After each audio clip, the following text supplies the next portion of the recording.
हाज़रीन, आज का मौजू है कि पाकिस्तान अफ़गानिस्तान की बिगड़ती हुई सूरत हाल से क्यों परेशान है। जिसकी तरफ पाकिस्तान के वज़ीर-ए-आज़म इमरान खान साहब ने भी निशानदही की है कि जैसे जैसे वक्त गुज़र रहा है पाकिस्तान की तशवीश बढ़ती जा रही है कि अफ़गानिस्तान में जो मामलात हैं, जो हालात हैं और जिस तरीके से अमेरिका की अफवाज, नेटो की अफवाज जो हैं वो अफ़गानिस्तान से निकल रही हैं, तो अफ़गानिस्तान में जो अंदेशा है वो ये है कि वहाँ पे एक वसी पैमाने पे लाक़ानूनियत और खाना जंगी जो है वो शुरू हो जाएगी, जिसका बराह रास्त नुकसान जो है वो पाकिस्तान को होगा। तो पाकिस्तान की तशवीश जो है अफ़गानिस्तान के तनाज़ुर में उसको हम चार ज़ावियों से देखते हैं। पहली बात यह है कि पाकिस्तान के जो वज़ीर ख़ारजा हैं शाह महमूद कुरैशी साहब, उन्होंने 5 जून को मुल्तान में बात करते हुए, गुफ्तगू करते हुए जो मीडिया के लोग थे उनको ये कहा कि वो अफ़गानिस्तान के जो नेशनल सिक्योरिटी एडवाइज़र हैं हमादुल्लाह, उनसे हाथ मिलाना भी पसंद नहीं करेंगे, क्योंकि हमादुल्लाह साहब जो अफ़गानिस्तान के नेशनल सिक्योरिटी एडवाइज़र हैं उन्होंने पाकिस्तान को बहुत बुरा भला कहा है और ये भी इल्ज़ाम आयद किया है कि पाकिस्तान जो है वो अफ़गानिस्तान में तालिबान की मदद कर रहा है, वहाँ पर दखलंदाजी कर रहा है। और भी उन्होंने बेशुमार किस्म के, एक तो ये है कि अफ़गानिस्तान की जो हुकूमत है, जो काबुल इंतज़ामिया है, उसमें कुछ ऐसे लोग हैं जो कि पाकिस्तान के बहुत मुखालिफ हैं, जिनकी तरफ शाह महमूद कुरैशी साहब ने इशारा किया कि जो नेशनल सिक्योरिटी एडवाइज़र, तो एक तो ये बात हो गई। दूसरी चीज़ ये है कि पाकिस्तान चाहता है कि अफ़गानिस्तान से जो इनखला है अमरीकी अफवाज का, नेटो की अफवाज का, जो कि 11 सितंबर तक की तारीख दी हुई है, हो सकता है उससे पहले ही वो वहाँ से निकल जाएं, वो इनखला जो है वो रिस्पॉन्सिबल यानी ज़िम्मेदाराना इनखला होना चाहिए। ऐसी कोई सूरत हाल पैदा ना हो कि उस इनखला की वजह से अफ़गानिस्तान में सलामती का एक खला पैदा हो जाए, जिसको सिक्योरिटी वैक्यूम कहा जाता है। और ये वैक्यूम जो है, ये खला जो ये पहले भी पैदा हो चुका है कि जिस तरीके से अफ़गानिस्तान से सोवियत अफवाज जो है फरवरी 1989 में निकल गई थी और जो वहाँ की इंतज़ामिया थी, जो प्रो सोवियत इंतज़ामिया थी डॉक्टर नजीबुल्लाह की, वो नाकाम हो गई थी सूरत हाल को कंट्रोल करने के लिए और फिर अफ़गानिस्तान में खाना जंगी शुरू हो गई। तो एक ज़िम्मेदाराना इनखला क्या होता है आखिर, मतलब एक चीज़ तो ये हुई है कि तुर्की जो है उसको ये ज़िम्मेदारी दी गई है और उसने ले भी ली है टर्की ने कि काबुल का जो एयरपोर्ट है उसको, उसकी सलामती जो है वो तुर्की के पास होगी। तो एक तो ये चीज़ हो गई, मगर सिर्फ काबुल का एयरपोर्ट तो नहीं है। अफ़गानिस्तान तो एक ऐसा मुल्क है जिसमें कि 50% जो इलाक़ा है वो हुकूमत के पास है, 30% पे तालिबान हैं, बाकी 20% जो है उसमें लड़ाई हो रही है। तो इसलिए ये एक बहुत ही ख़तरनाक किस्म की सूरत हाल पैदा हो रही है, जिसकी तरफ पाकिस्तान ने जो है वो इशारा किया है, पाकिस्तान के वज़ीर-ए-आज़म ने भी, कि जितनी जल्दी हो सके अफ़गानिस्तान में। और ये तीसरी चीज़ है कि अमन का अमल जो है वो फिर शुरू किया जाए। अमन का अमल जिसको ठेस पहुँची कि तालिबान ने जो इस्तांबुल की जो कॉन्फ्रेंस जो होने वाली थी पिछले दिनों, उसमें शिरकत से इनकार कर दिया। और तालिबान की शिरकत के बगैर कैसे हो सकती है कोई कॉन्फ्रेंस, अमन की कॉन्फ्रेंस जो है अफ़गानिस्तान के लिए।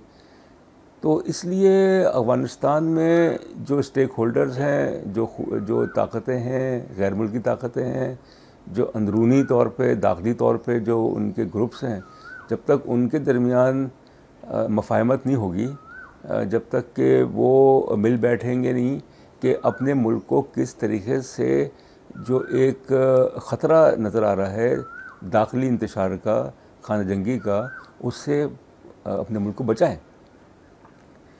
तो इसलिए जो बातचीत का अमल है डायलॉग का अमल है। और ये सारा का सारा सिलसिला शुरू हुआ जब अमेरिका और तालिबान के दरमियान क़तर दोहा में पिछले साल फरवरी में एक मुआहदा हुआ।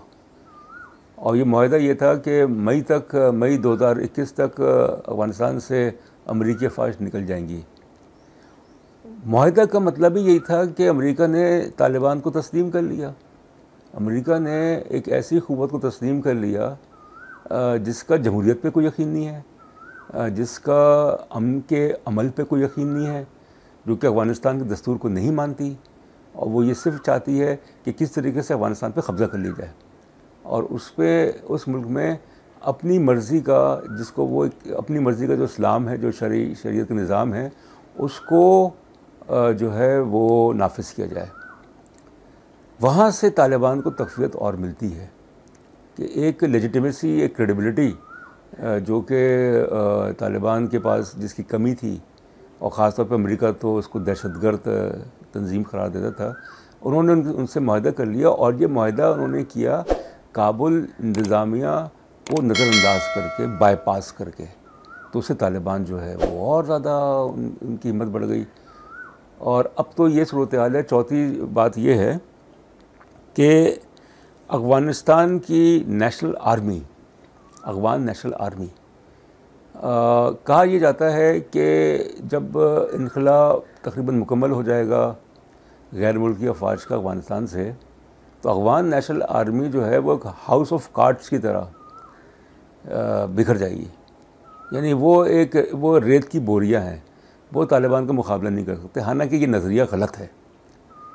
मेरे ख़्याल में अफ़गानिस्तान की नेशनल आर्मी जो है उसको हमें अंडर एस्टिमेट नहीं करना चाहिए। अफ़गानिस्तान की नेशनल आर्मी की पुश्त पे वो तमाम ताकतें हैं जिनके मफादात अफ़गानिस्तान में हैं, जो तालिबान को इक़्तिदार में नहीं देखना चाहती, जिसमें भारत शामिल है, जिसमें किसी हद तक ईरान भी शामिल है, जिसमें अमेरिका भी शामिल है। अमेरिका जो है वो दरपर्दा हिमायत कर रहा है अफ़गान नेशनल आर्मी की, अरबों डॉलर की। तो इसलिए अफ़गान नेशनल आर्मी के बारे में ये कहना कि वो बिल्कुल ही मैदान छोड़ के भाग जाएगी और फिर तालिबान के कब्ज़े में अफ़गानिस्तान जो है वो आ जाएगा, ऐसा नहीं होगा। हमें ये नहीं भूलना चाहिए कि तालिबान जो है वो वाली क़ुव्वत नहीं रखते जो कि जब उनका वजूद अमल में आया था 1994 कंधार में, नवंबर 1994, और फिर 1996 सितंबर में जब उन्होंने काबुल पे कब्ज़ा कर लिया। तो उस वक्त तो लोगों ने कहा कि चलो भाई ठीक है कि हम तंग आ गए थे अफ़गानिस्तान की खान जंगी से, जो मुजाहिदीन ग्रुप्स आपस में लड़ रहे थे, तो तालिबान जो है वो अमन कायम करेंगे। मगर फिर उन्होंने जिस तरीके से हुकूमत की अफ़गानिस्तान में, उससे उनके ख़िलाफ़ कुछ तबक़ात में बड़ी नफ़रत बढ़ी, जिसमें ख़वातीन, जिसमें ख़लियतें और वो तमाम अनासर जो कि तालिबान के तर्ज़ हुक्मरानी से मुतमईन नहीं थे। तो इसलिए ये कहना कि तालिबान जो है वो फ़ौरन अफ़गानिस्तान पे कब्ज़ा कर लेंगे, ये मुमकिन नहीं है। मगर ये मुमकिन है कि तालिबान की जो ताकत है, जो पहले इतनी नहीं थी, अगर अफ़गान नेशनल आर्मी जो है वो उनका मुकाबला नहीं कर सकी तो फिर वहाँ पे खाना जंगी होगी। क्योंकि साबिक़ नॉर्दर्न अलाइंस, जो शुमाली इत्तेहाद जो बना ही इनके ख़िलाफ़ था, तालिबान के ख़िलाफ़ था, शुमाली इत्तेहाद बना था कि भाई कि इसमें उज़्बेक और ताजिक और जो हज़ारा उस तरह के जो लोग थे, वो दोबारा उसको मुनज़्ज़म किया जाएगा।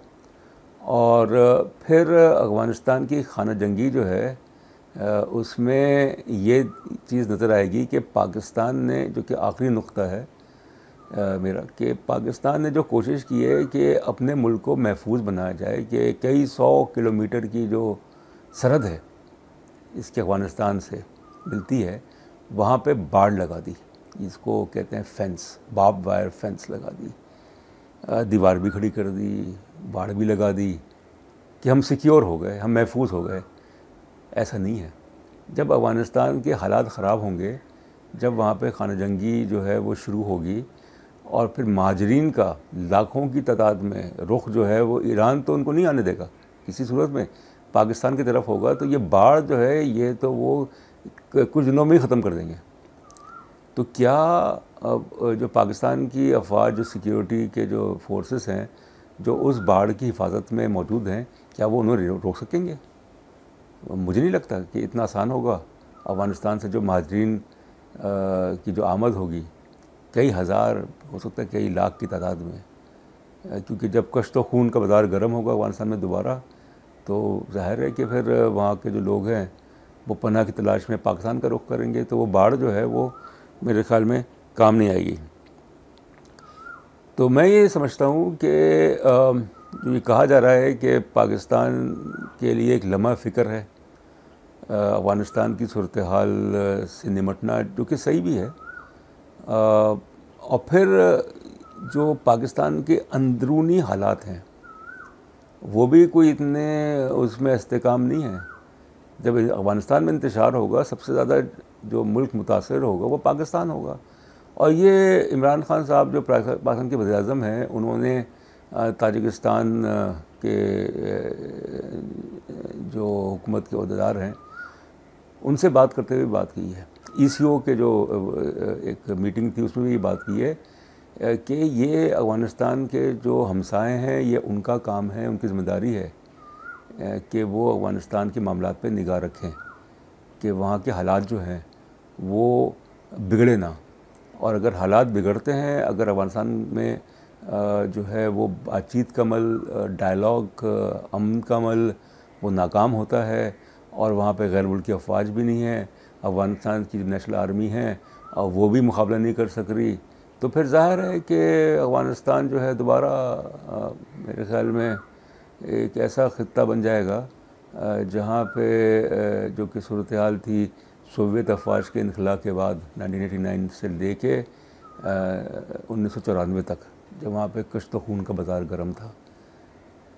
और फिर पाकिस्तान के जो वज़ीर-ए-आज़म हैं उन्होंने ये भी कहा कि जो एक बड़ी अहमक़ाना किस्म की सोच थी पाकिस्तान के अस्करी हलकों में आज से तकरीबन 30 साल पहले, जिसको कहते थे अस्करी गहराई की सोच, अस्करी गहराई का नज़रिया, थेरी ऑफ स्ट्रेटजिक डेप्थ। तो वो तो पाकिस्तान के जो वज़ीर-ए-आज़म उन्होंने कहा कि हम उससे दस्तबरदार हो गए, हमारा उससे कोई ताल्लुक़ नहीं है।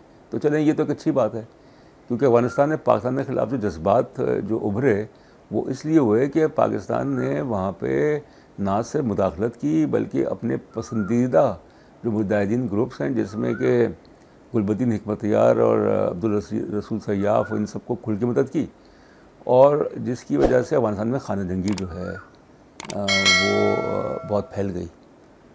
तो ये सही है अगर इस पर अमल हो रहा है कि पाकिस्तान का कोई ताल्लुक़ ही नहीं है अफ़गानिस्तान के अंदरूनी जो है, मगर उसका ये ताल्लुक़ ज़रूर है कि अफ़गानिस्तान में अमन जो है वो क़ायम हो, और जब तक अफ़गानिस्तान में अमन क़ायम नहीं होगा उस वक्त तक पाकिस्तान में भी अमन नहीं होगा।